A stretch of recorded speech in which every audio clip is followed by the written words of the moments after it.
Yang pertama dari AC.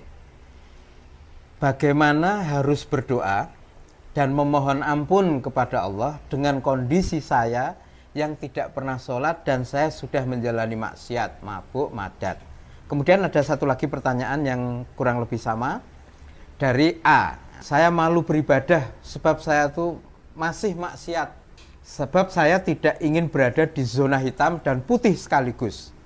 Saya menjadi tidak pernah sholat.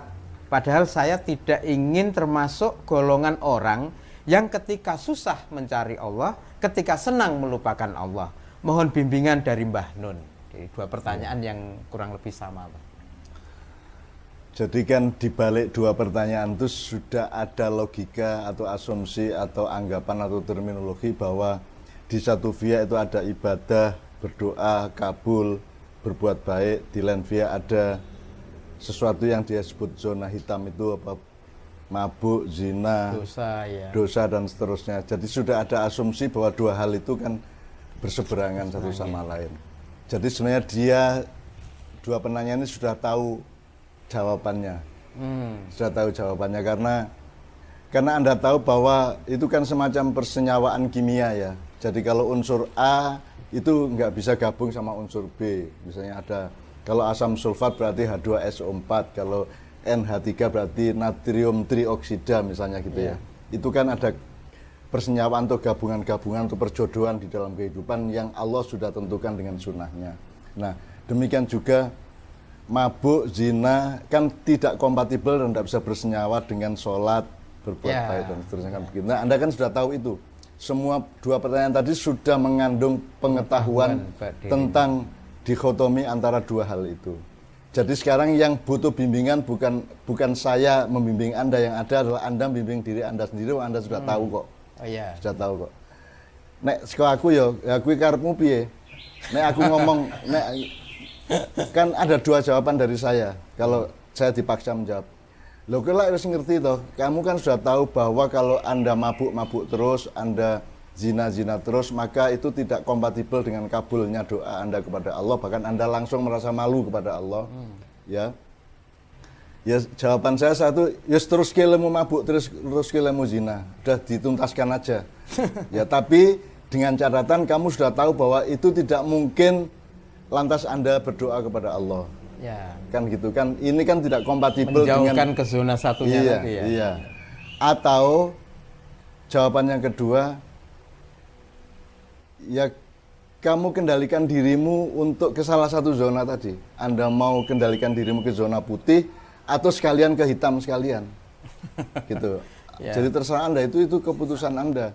Jadi saya tidak bisa jawab, saya tidak bisa bimbing, wong Anda sudah tahu logikanya kok. Iya. Gitu. Sudah tahu. Tinggal mempraktekkan, Tinggal memilih mempraktekkan, yang mana iya. yang Yang tidak rasional adalah kalau Anda terus mabuk, terus zina, tapi terus mohon, terus berharap doamu dikabulkan dan Allah baik sama kamu, kan tidak masuk akal. Wong kowe bendino mambutai ora tau adus kok arep yang-yangan, ya mesti ra entuk yang kan gitu kan. Gitu. Kan begitu. Jadi kan Anda sudah tahu logika dasar dari kehidupan bahwa dua zona itu tidak bisa dipersatukan. Tapi memang secara umum dalam akhlak masyarakat memang ada wilayah kelabu, yaitu percampuran antara hitam dengan putih tadi itu. Gitu ya. Dan ini masalahnya memang hitam putih, cuman di masyarakat kita kan banyak kasus-kasus yang agak lebih samar, agak lebih mendalam, agak lebih membutuhkan elaborasi pemahaman mengenai akhlak, akidah dan seterusnya secara lebih mendalam. Di situ maka terjadi kelabu-kelabu tadi itu.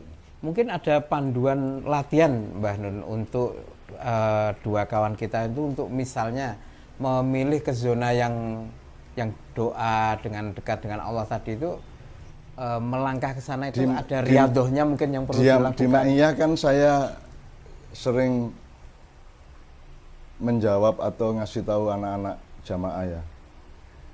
Anda mau jadi pendekar apa mau jadi orang biasa-biasa aja? Kalau Anda mau jadi pendekar, Anda lakukan yang Anda tidak sukai dan atau Anda tidak lakukan yang Anda sukai. Itu satu jenis riadoh. Jadi saya suka mabuk, tapi mulai hari ini sampai tanggal sekian saya tidak akan mabuk. bikin anu Nah, Anda memaksa diri Anda secara radikal sehingga Anda akan menjadi manusia yang lebih kuat, lebih tatak, lebih hebat daripada sebelumnya kan begitu. Nah, terserah Anda mau melakukan itu apa tidak. Tapi kan kalau rumus dasarnya di Ma'iyah kan lakukan sesuatu yang Anda tidak sukai atau jangan lakukan yang Anda sukai. Mudah-mudahan Allah akan menciptakan proses keseimbangan dalam diri Anda dan membuat Anda teguh untuk memilih sesuatu yang kompatibel dengan Allah kan begitu.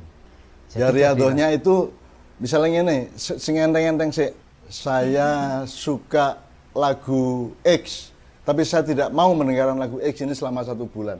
Itu kan riadoh namanya, itu kan berlatih, melatih psikologi kita, melatih batin kita. Gitu. Dan saya sering melakukan itu. Makanya saya kan suka jamu sepahit apapun saya minum. Kenapa? Karena urusan saya bukan rasanya di mulut dan lidah. Urusan saya adalah bahwa jamu ini akan menciptakan proses penyehatan tubuh saya. Maka saya minum jamu. Artinya melihat fokus yang prinsip dan esensial. Iya. Jadi makanya dunia kuliner ini kadang-kadang memang mengacau keseimbangan hidup manusia karena kuliner itu kan urusannya enak apa tidak enak, sedap apa enggak, nyamleng apa tidak, nyos apa tidak nyos, nyus apa tidak nyus kan gitu kan. Padahal urusan kesehatan kan bisa terbalik. Ini ndak enak maka sehat, ini enak maka tidak sehat. Makanya sekarang yang sakit gula menjadi tidak bisa menikmati nikmatnya gula, yang sudah terancam oleh garam sekarang tidak bisa menikmati garam dan seterusnya. Itu Anda dipaksa oleh keadaan tubuh Anda. Nah, sekarang Anda yang memaksa tubuh Anda. Lakukan yang terbaik meskipun tidak enak. Lakukan yang paling sehat meskipun tidak enak.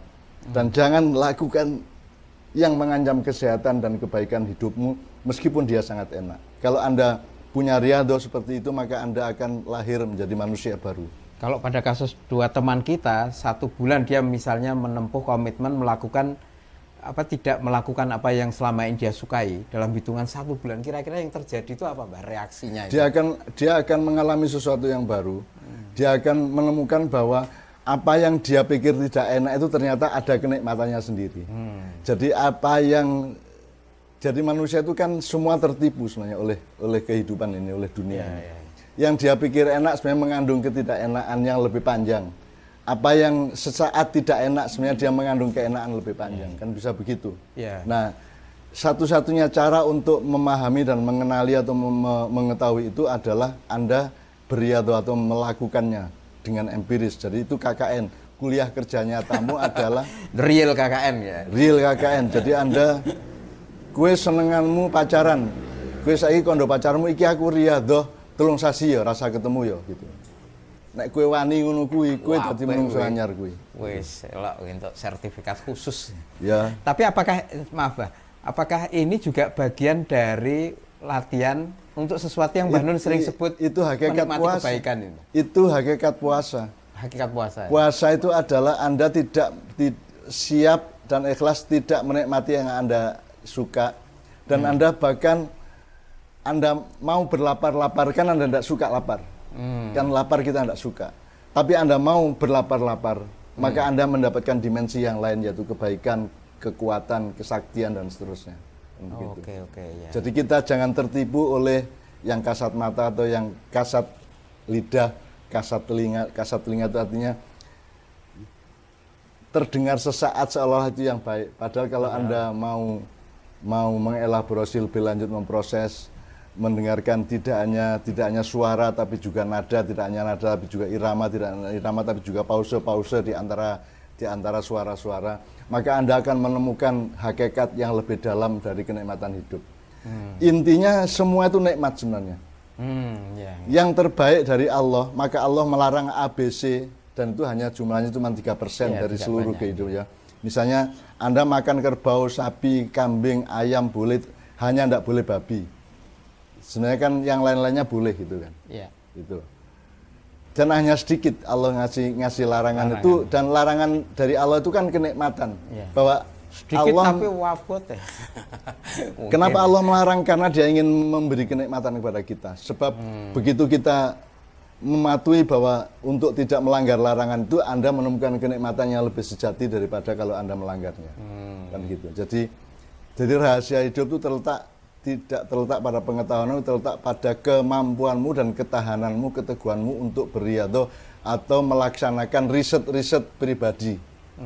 Apa ya? Penelitian-penelitian empiris dari jasad kita, ya. Sebab lapar itu belum tentu jelek, kenyang belum tentu baik, kan begitu. Dan saya 50 tahun sejak saya SMP sampai sekarang itu kan mengalami sengaja atau tidak sengaja, beriadah atau tidak niatnya, tapi pokoknya saya mengalami seluruhnya itu ulang-alik tidak karu-karuan. Jadi misalnya sekarang Anda punya motor, sekali-sekali Anda niati tidak pakai motor seminggu. Anda jalan kaki apa naik angkot apa-apa, pasti Anda akan mendapatkan nilai hidup yang luar biasa. Saya dulu kan jalan kaki, saya kuliah dari Kadipaten ke gedung Indo UGM itu ya jalan kaki. Cak Mif kakak saya juga jalan kaki sepanjang 3,5 tahun ke Fakultas Farmasi dari Kadipaten. Kadipaten Aduh, UGM jauh loh. belum ada kol kampus, belum ada angkot, belum ada angkutan-angkutan itu. Iya. Dan itu memberikan apa ya, makna hidup yang luar biasa yang Anda sekarang coba jalan sampai 1 kilometer, Anda pasti berubah hatimu, pikiranmu pasti ada sesuatu yang baru. Terus melakukan wes nek Artinya ada saat-saat di mana kita perlu meninggalkan apa yang menjadi kebiasaan atau mungkin kesukaan itu ya untuk mendapatkan itu kalau view yang baru. Riyadhah atau metode yang radikal untuk mengolah kekuatan diri kita adalah Anda bertindak radikal seperti itu. Anda tidak makan yang Anda suka dan Anda makan yang Anda tidak suka, atau Anda tidak melakukan kepada diri sendiri. Iya, tapi tidak boleh radikal kepada orang lain. Radikal kepada diri sendiri. Saya sangat radikal kepada diri saya sendiri.